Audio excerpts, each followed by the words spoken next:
ಆಕಾಶವಾಣಿ 90 ದಶಕಗಳ ಪಯಣದಲ್ಲಿ ಸುದ್ದಿಯಾಗಿ, ಸಂಗೀತವಾಗಿ, ಸಾಹಿತ್ಯವಾಗಿ, ಸಂಸ್ಕೃತಿಯಾಗಿ ಜನಮನದೊಳಗೆ ಮನೆ ಮಾಡಿಕೊಂಡ ಹೆಸರು ಆಕಾಶವಾಣಿ. ಕಾಲದೊಂದಿಗೆ ಸಾಗುತ್ತಾ ಸಂಸ್ಕೃತಿಯ ತಾಳವನ್ನು ಉಳಿಸಿಕೊಂಡಿರುವ ಧ್ವನಿ ನಮ್ಮ ಆಕಾಶವಾಣಿ. ಈ ಸಂದರ್ಭದಲ್ಲಿ ಆಕಾಶವಾಣಿ ಪ್ರಸ್ತುತಪಡಿಸುತ್ತಿದೆ ಕಾರ್ಯಕ್ರಮ ಆಕಾಶ ಬುಟ್ಟಿ. ಇಂದಿನ ಆಕಾಶ ಬುಟ್ಟಿ ಸಂಚಿಕೆಯಲ್ಲಿ ನಮ್ಮ ಜೊತೆ ಖ್ಯಾತ ಕರ್ನಾಟಕ ಶಾಸ್ತ್ರೀಯ ಸಂಗೀತ ಕಲಾವಿದರಾದ ವಿದುಷಿ ಅಮೃತ ವೆಂಕಟೇಶ್ ಅವರು. ಕರ್ನಾಟಕ ಸಂಗೀತವು ಕೇವಲ ಸ್ವರಗಳ ಸರಮಾಲೆಯಲ್ಲ, ಅದು ಚಿಂತನೆ, ಸಂವೇದನೆ ಮತ್ತು ಸಂಸ್ಕಾರದ ಸಂಗಮ. ಈ ಸಂಗಮವನ್ನ ತನ್ನ ಧ್ವನಿಯಲ್ಲಿ ಆಳವಾಗಿ ಅನಾವರಣಗೊಳಿಸುವ ಅಪರೂಪದ ಕಲಾವಿದೆಯೇ ವಿದುಷಿ ಅಮೃತ ವೆಂಕಟೇಶ್ ಅವರು. ಶಾಸ್ತ್ರೀಯ ಶುದ್ಧತೆಯೊಂದಿಗೆ ವಿಶ್ಲೇಷಣಾತ್ಮಕ ದೃಷ್ಟಿಯನ್ನು ಬೆಸೆದು ಪ್ರತಿಯೊಂದು ರಾಗಕ್ಕೂ ಹೊಸ ಆಯಾಮ ನೀಡುವ ಗಾಯಕಿ ಇವರು. ಗುರುಪಾಠದ ಘನತೆಯನ್ನೂ ಸ್ವಂತ ಸೃಜನಶೀಲತೆಯ ಧೈರ್ಯವನ್ನು ಸಮತೋಲನಗೊಳಿಸಿಕೊಂಡಿರುವ ಅವರ ಸಂಗೀತ ಕೇಳುವವರ ಮನಸ್ಸಿಗೆ ಮುದ ನೀಡುತ್ತದೆ. ಆಕಾಶವಾಣಿಯ ಟಾಪ್ ಗ್ರೇಡ್ ಕಲಾವಿದೆಯಾಗಿ ರೇಡಿಯೋ ಮಾಧ್ಯಮದ ಮೂಲಕ ಭಾವವನ್ನು ಜೀವಂತವಾಗಿ ತಲುಪಿಸುವ ಶಕ್ತಿಯನ್ನು ಹೊಂದಿರುವ ಅಮೃತ ವೆಂಕಟೇಶ್ ಅವರು ಗಾಯಕಿಯಷ್ಟೇ ಅಲ್ಲ, ರಾಗವನ್ನು ಆಲೋಚಿಸುವ ಚಿಂತಕಿ ಕೂಡ.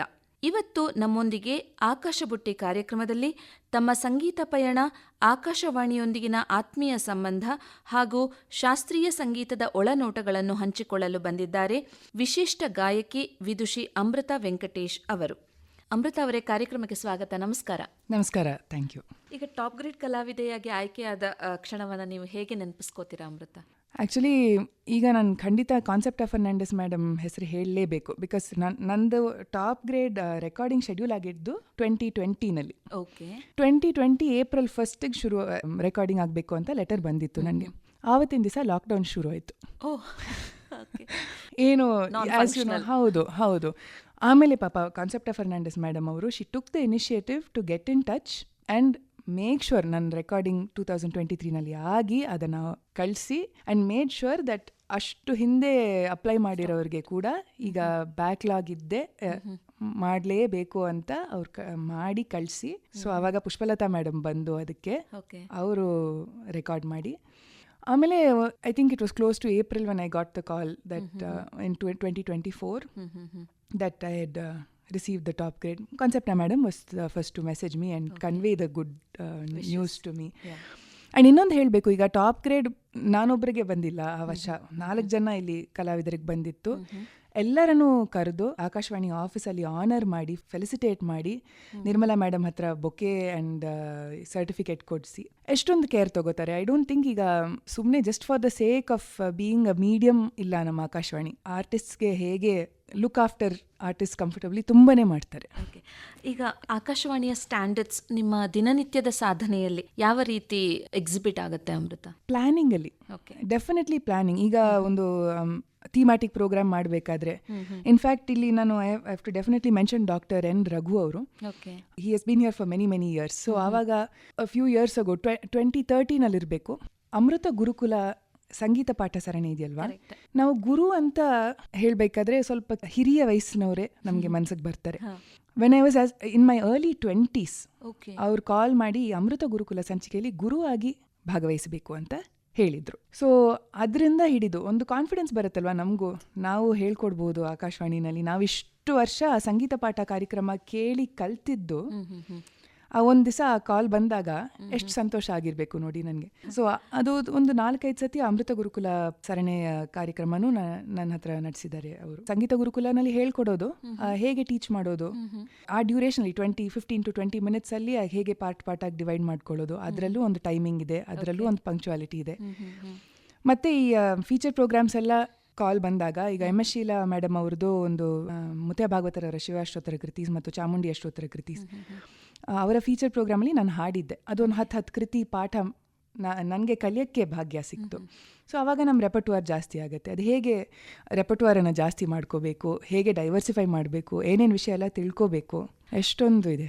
ನಿಮ್ಮ ಮನಸ್ಸಿಗೆ ಹತ್ತಿರವಾದ ಕೃತಿ, ರಾಗ ಏನಾದರೂ ಇದ್ರೆ? ತುಂಬಾನೇ ರಾಗಗಳಿದೆ, ಬಟ್ ತುಂಬಾ ಹತ್ತಿರವಾಗಿದ್ದ ರಾಗ ಅಂತ ಹೇಳಬೇಕಾದ್ರೆ ನಾಟಕುರಂಜಿ ಅಂತ ಹೇಳ್ಬೋದು. ಅದೇ ನಾನು ಟಾಪ್ ಗ್ರೇಡ್ ಆಡಿಷನ್ಗೆ ಹಾಡಿದ್ದು. ನಾನು 2 ನಿಮಿಷದಲ್ಲಿ ಹಾಡಿ ಅಂದ್ರೆ ಅಮೃತ ಹಾಡ್ಬೋದಾ? ಖಂಡಿತ. ಮಾಮವ ಸದಾ ವರದೆ ಅಂಬ ಮಾಮವ ಸದಾ ವರದೆ ಮಹಿಷಾಸುರಸೂದನಿ ಅಂಬ ಮಾಮವ ಸದಾ ವರದೆ ಮಹಿಷಾಸುರಸೂದನಿ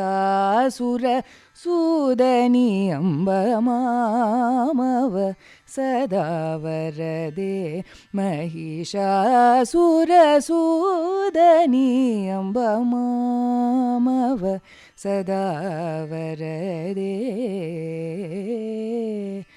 ಶಮಲಗಿರಿ ಕುಲಿಶೇ ಅಂಬ ಶಮಲಗಿರಿ ಕುಲಿಶೇ ಅಂಬ ಮಮ ಹೃದಿ ವಸಾನಿಶಂ ಮಮ ಹೃದಿ ವಸಾನಿಶಂ ಮಾಮವ ಸದಾ ವರದೆ ಲಲಿತಮಣಿಹಾರ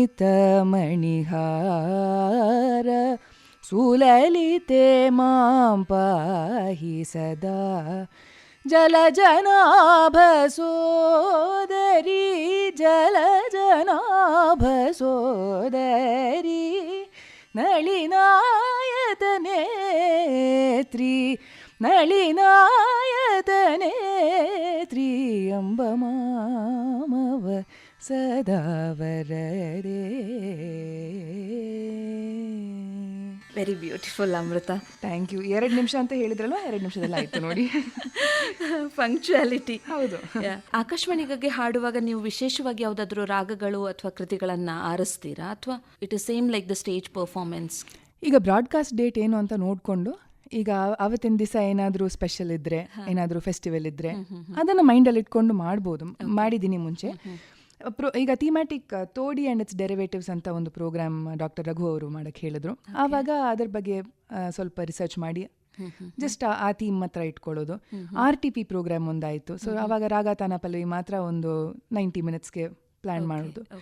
ಈಗ ನಾವು ಸಂಗೀತ ಸಮ್ಮೇಳನ ಅಥವಾ ನ್ಯಾಷನಲ್ ಪ್ರೋಗ್ರಾಮ್ ಆ ಥರ ಬಂದರೆ ಈಗ ಡೈವರ್ಸ್ ಲ್ಯಾಂಗ್ವೇಜಸ್ ಇನ್ಕ್ಲೂಡ್ ಮಾಡೋದು, ಡೈವರ್ಸ್ ಕಂಪೋಸರ್ಸ್ ಇನ್ಕ್ಲೂಡ್ ಮಾಡೋದು, ಎಲ್ಲನೂ ಸೇರಿ ನಾವು to all types of audience cater ಮಾಡಬೇಕು. ಅಲ್ಲಿ ಯಾರು ಕೇಳ್ತಾರೆ ಗೊತ್ತಿಲ್ಲ. ಆ್ಯಂಡ್ ನಾವು ದ ಆನ್ಲೈನ್ ಮೀಡಿಯಮ್ ಇನ್ನೇ ರೀಚ್ ಇದೆ.